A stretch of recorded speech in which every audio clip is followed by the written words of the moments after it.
श्रीक्षेत्र पुरीर 18 नला पोल भली बिरजा क्षेत्र जाजपुर रही 17 नला केवल सेतिकी नुहे यह महाप्रभु श्री जगन्नाथ एवं देवी माँ बिरजा मिलन स्थल बोली लोक कथारू जना जाए। यह स्थानर ना हेउची गलगली शंख।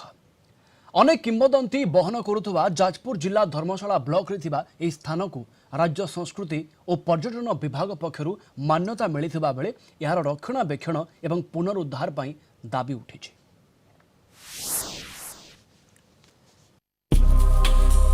जाजपुर जिला धर्मशाला ब्लॉक पटुणिया पंचायत रे अछि शंख गाँ।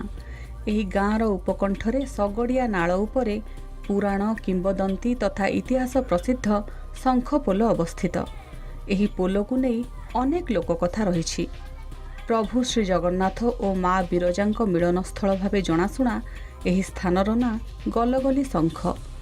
प्रचलित लोककथा अनुसार जगन्नाथ संस्कृति रे प्रभु जगन्नाथंक भौणी स्वयं जाजपुर अधिष्ठात्री देवी माँ बिरजा अटंती।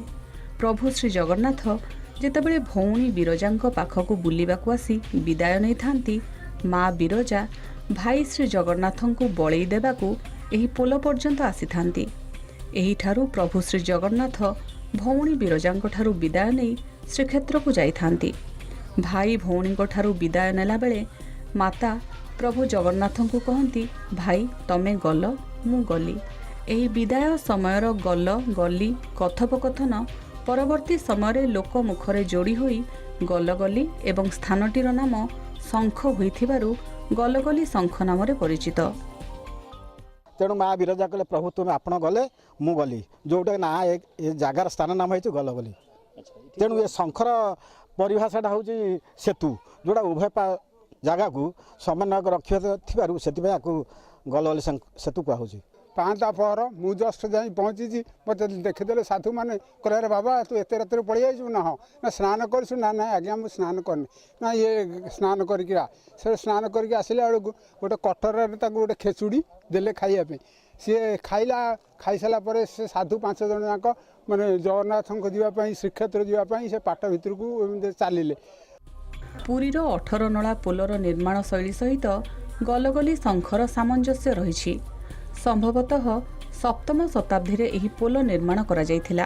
तत्कालीन समय रे ओडिसा रे केसरी वंशर राजा शासन करुथिले। पुरी 18 नला सेतु केसरी वंश राजत्व समय रे निर्मित होइथिला।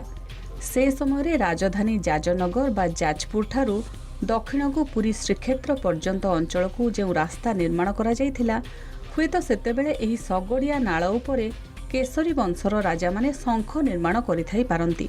सेतेबेलर भौगोलिक परिस्थिति को दृष्टि रखी विचार कले जाजपुर बरुआ रास्ता दे ब्राह्मणी शाखा केलुओ नदी पार होई पथिक माने पुरी यातायात करुथिले। शंख पोल 17 नला विशिष्ट होइथिबा बेले पोलटीर बहु नला वर्तमान पोती होई पड़िछि। बन्या प्रभाव तथा रक्षणाबेक्षण अभावरू पोलर दुई पार्श्वरे केतेक शिलाखंड खसी पड़िथिबा देखिबाकू मिलिछि।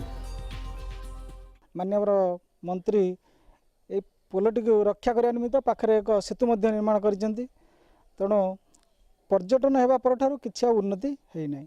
बहुत ऑफिसर आसुचंती देखि पळौचंती वीडियो एवं फोटोग्राफी नौचंती, किंतु से फोटोग्राफी सीमित अच्छी ए पर्यंत किछि उन्नति हो पारु ना। एही ऐतिह्य संपन्न पोलटीर रक्षणाबेक्षण तथा यार पुनरुद्धार करागले इतिहासर फर्दरे आउ किछि नुआ तथ्य जोड़ी हो पारंता बोली आशा करा जाउछि। जाजपुर जिला गलगली शंख परिसरରୁ अविनेश्वर शतपथी, कलिंग टीवी।